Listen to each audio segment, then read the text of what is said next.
Part 1. I still remember that night. Late, cold, way too quiet for the kind of conversation we were pretending we weren't about to have.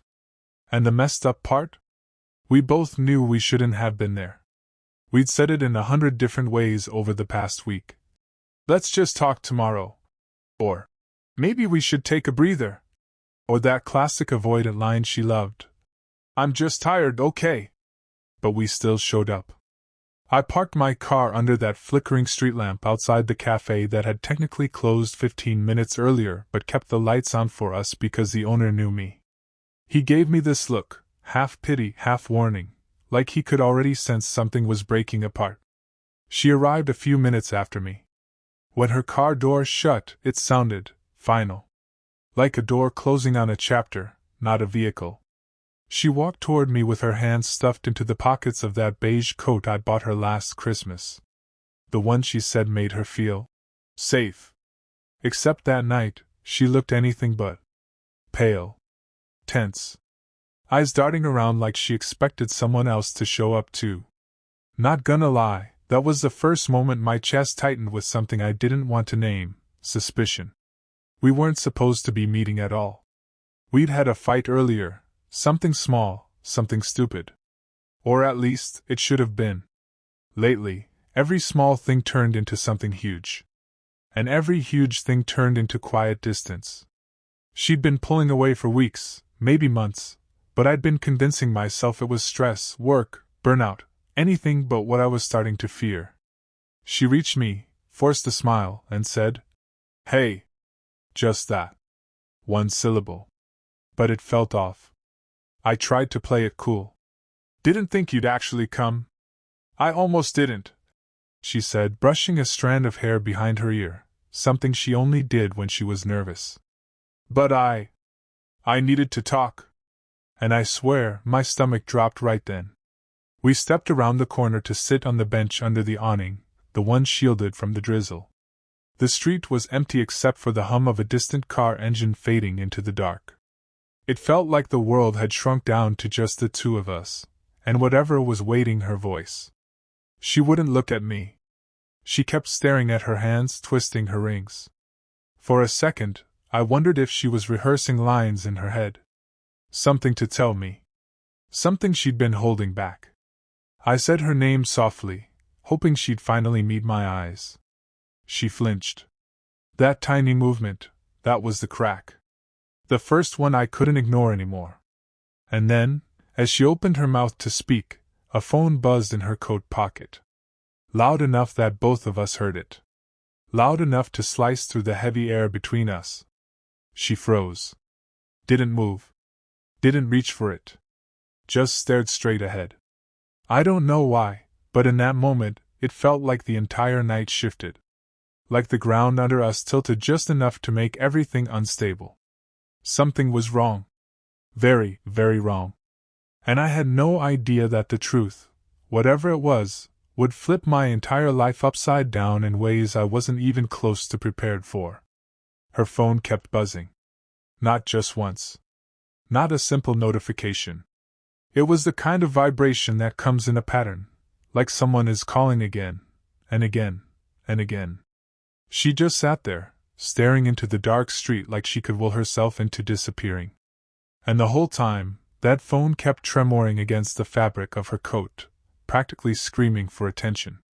Finally I said, "Are you gonna get that?" She swallowed hard. Too hard.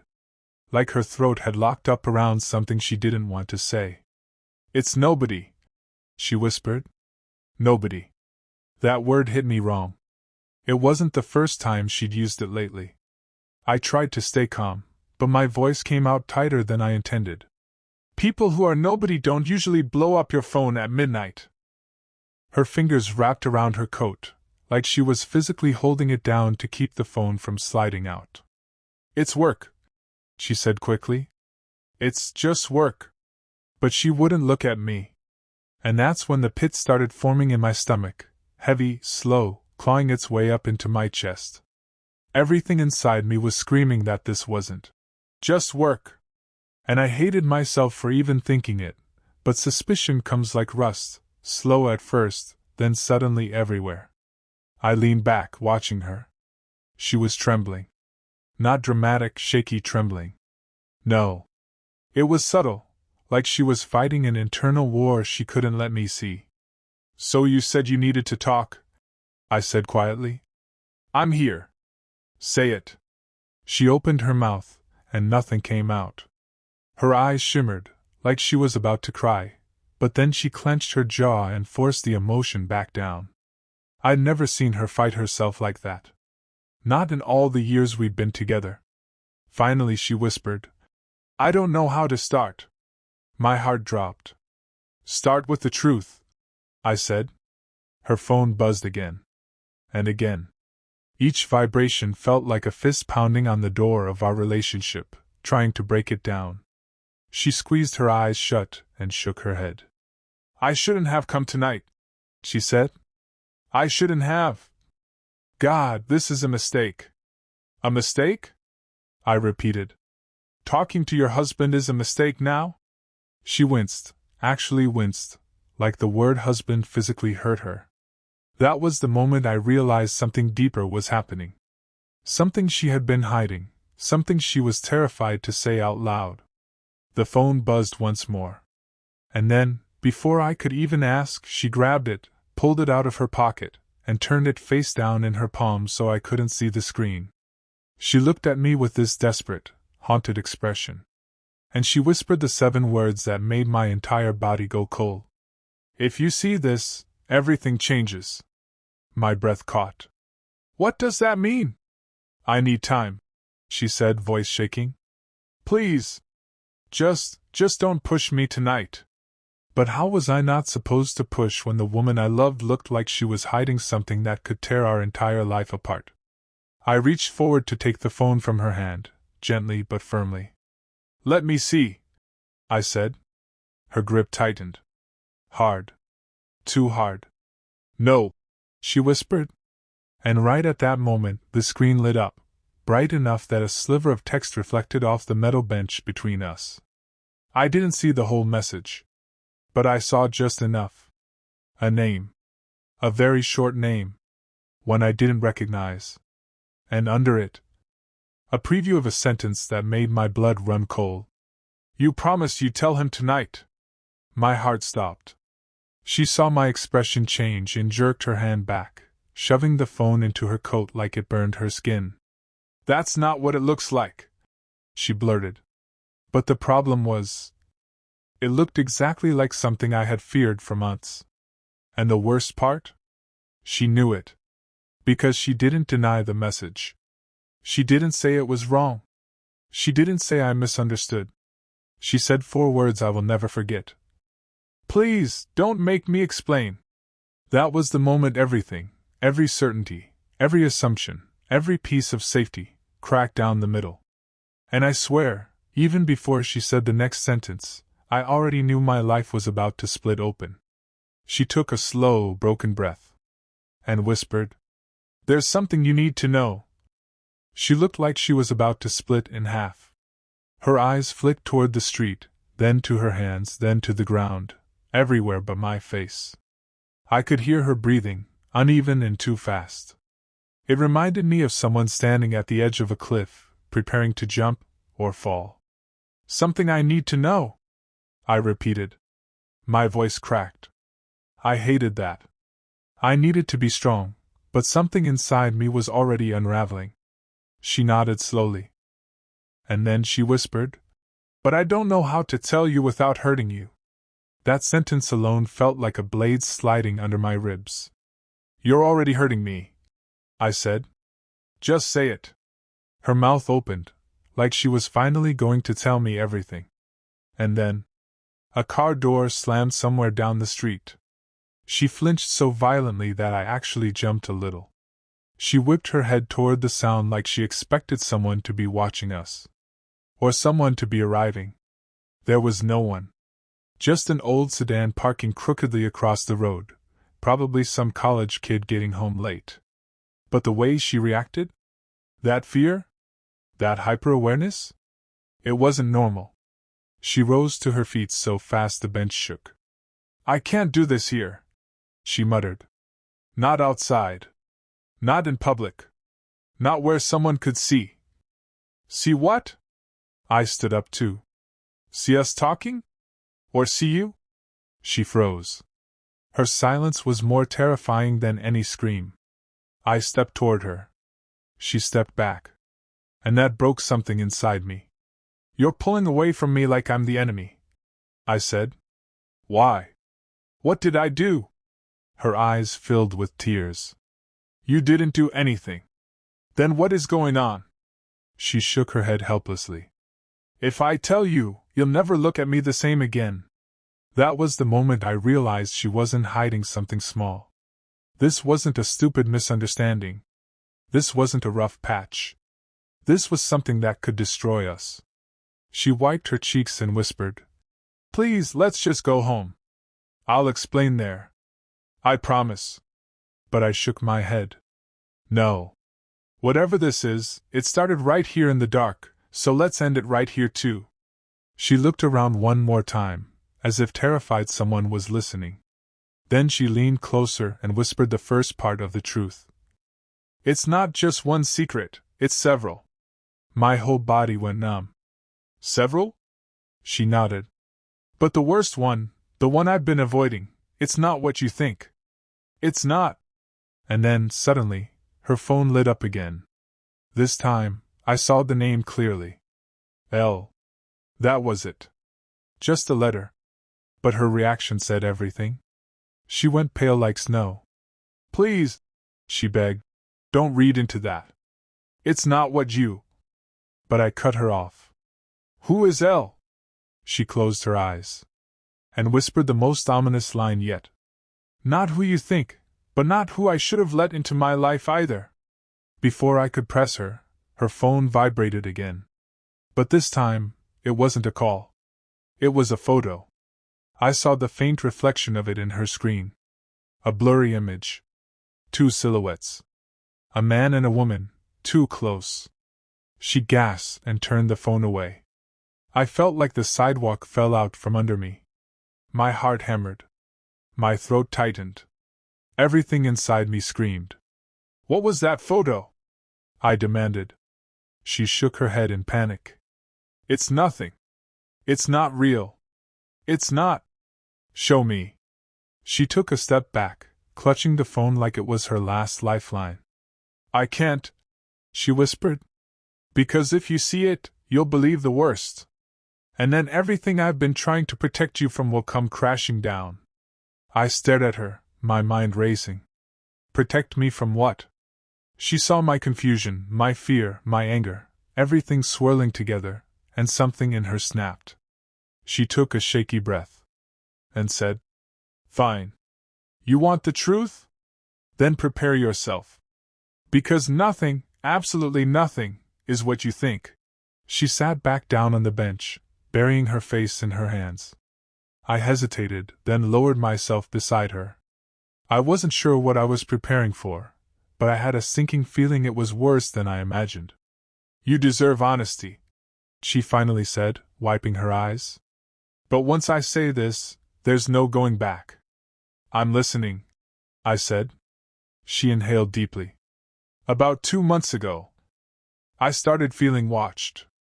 I blinked. Watched? By who? She shook her head. I didn't know. At first I thought I was imagining it. I'd get home and feel like someone had been inside. Not things moved, just a feeling. You know when the air feels wrong? I nodded slowly, though I wasn't sure where she was going. Then, she continued, I started getting messages. From unknown numbers. From fake emails. Always vague, always threatening. But not physically. Emotionally. Like they knew things about me that no one should know. A chill crawled up my spine. What kind of things? She hesitated. Things from before we met. Personal things. Mistakes. Secrets I never told anyone. My breath caught. And then, she whispered, the messages started mentioning you. I felt a punch in my chest. Me? Why? Because whoever it is, they don't want us together. I stared at her. You think someone is trying to break us up? She nodded. And I think they're connected to L. That name again. That damn letter. Who is L? I asked for the third time. She hugged herself like she was freezing. Someone who showed up at my office a month ago. Someone who knew everything about me. Too much. Someone who said they wanted to help, but then things got complicated. Complicated how? She swallowed hard. He started sending me photos. Of me. Of people around me. Of our house. My blood turned to ice. And earlier this week, he sent the first photo of us together. I felt my stomach clench. She continued, voice cracking. And then he said that if I didn't meet with him privately, he would send everything to you. All the secrets. All the lies. All the stuff I kept buried. I felt a pulse of anger. So you met him? She nodded slowly. I thought I could make him stop. I thought if I explained, or apologized, or gave him what he wanted. What did he want? She shook her head violently. I still don't know. He talks in circles. Threatens, then acts sweet. Says he wants to save me, but then says he'll destroy me if I don't listen. He changes every second. I clenched my fists. And you didn't tell me any of this because... She looked at me, eyes glistening. Because I was ashamed. And I didn't want you to think I invited him into our lives. I swear I didn't. I don't even know how he found me. Her phone buzzed again. We both froze. She didn't look at the screen this time. Don't, she whispered. Please don't. But I grabbed her wrist gently. If someone is threatening you, threatening us, I need to know. I flipped her phone over. One message. From L. And it said, You're not telling him the whole truth. Show him the rest, or I will. My blood ran cold. What truth? I asked through clenched teeth. She covered her mouth, tears streaming down again. And whispered, The truth about the nights I wasn't home. I stared at her, feeling something twist painfully in my chest. The nights you weren't home? I repeated quietly, struggling to keep my voice steady. She nodded. You told me you were working late, I said. Every time. Are you saying you weren't? She closed her eyes like the question physically hurt. Sometimes I was. But sometimes. Her voice cracked. I didn't want you to see me like that. Like what? She wrapped her arms around herself and leaned back against the cold metal of the bench. Frightened. Paranoid. Jumping at every sound. I didn't want you to think I was losing my mind. So I'd leave work, but instead of coming home, I would drive around. Sometimes for hours. Just driving. Trying to make sure no one was following me. I felt guilt almost choke me.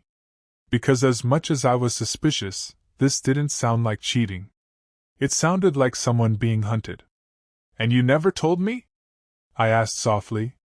I didn't want to drag you into it, she said. I thought I could handle it alone. But then he escalated. How? She wiped her eyes. He started showing up. In places he shouldn't have been. Places he couldn't have known I'd be. I felt my skin prickle. The grocery store. The elevator at work. Once outside our house. My jaw tightened. And then the messages got worse, she said. They weren't just threats anymore. They were predictions. Predictions? She nodded. He would tell me what I was going to do before I did it. Like he knew my schedule better than I did. He said he was watching my patterns. And that if I tried to tell you, he'd expose everything. I leaned forward. Expose what? She hesitated so long I started shaking. That's what I don't understand, she finally said. At first I thought it was about my past. Stuff I'm not proud of. Stuff I regret. But then... Her voice dropped to a whisper. He started sending me pictures of other women. My heart skipped. What women? Women you know. Everything inside me froze. What do you mean, women I know? She looked away. Coworkers. Friends. Neighbors. Women you've talked to. Women you've been around. I blinked. And why would he send those to you? She hesitated. Then whispered. Because he wants me to think you've been keeping secrets too. It felt like the world tilted sideways.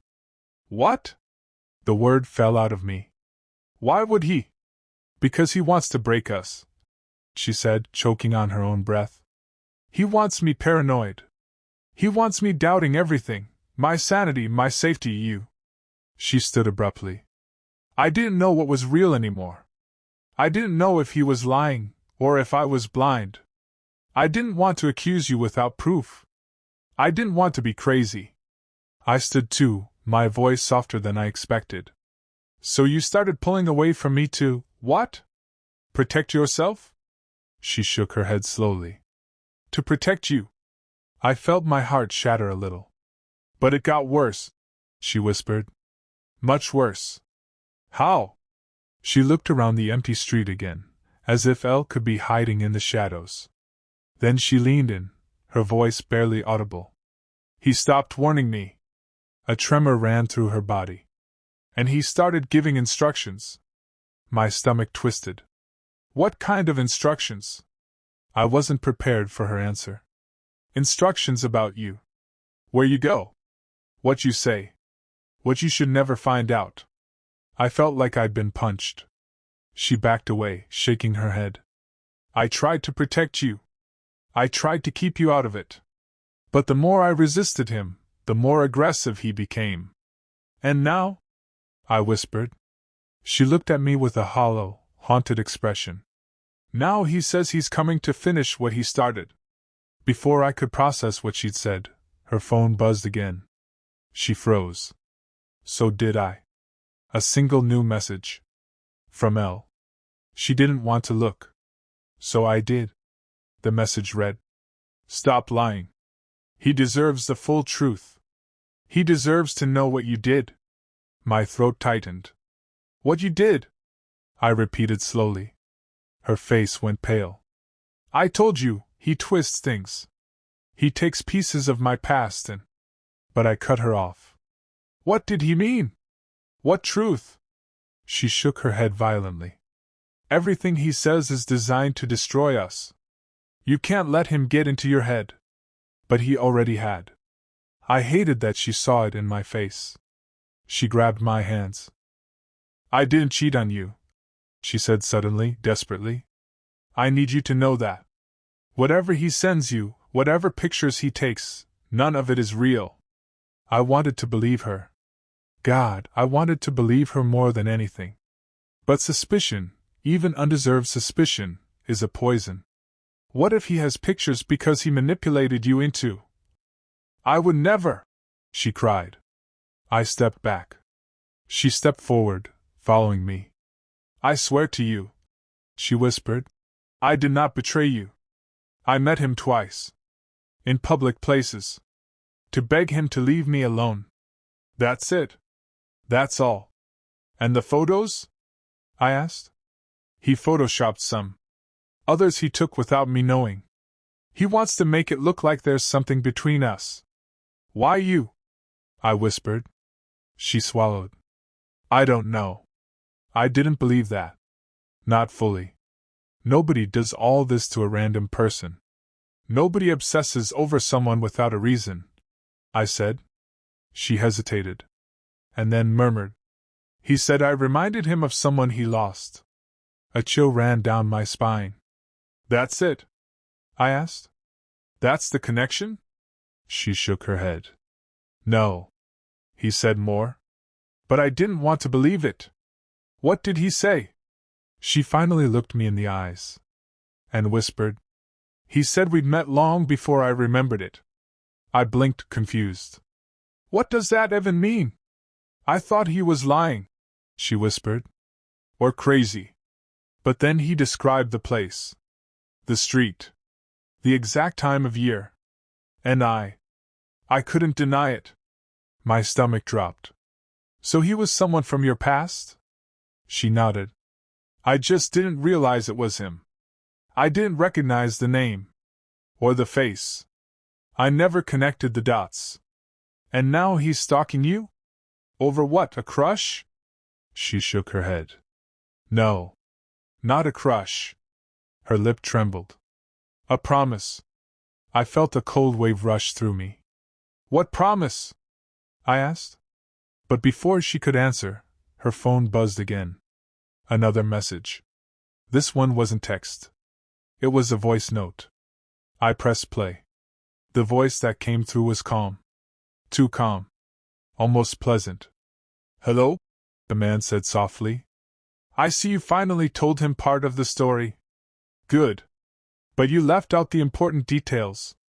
The ones about the night you met me. The night you made the promise you broke. My wife shook her head violently. He's lying, she whispered. The voice continued. And you, husband, you should ask her why she really came to that meeting tonight. Ask her what she was planning to confess before you arrived early. My heart stalled. She grabbed my arm. He's twisting everything. I wasn't. But the voice cut through her protest.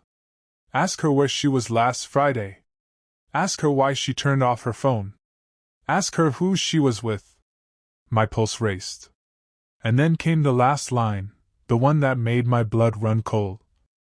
Ask her why she cried when she saw you asleep that night, because she knew she'd already broken something she could never fix. The audio ended. Silence. Heavy. Crushing. Suffocating. I stared at her. She stared at me. And for the first time that night, she didn't say a word.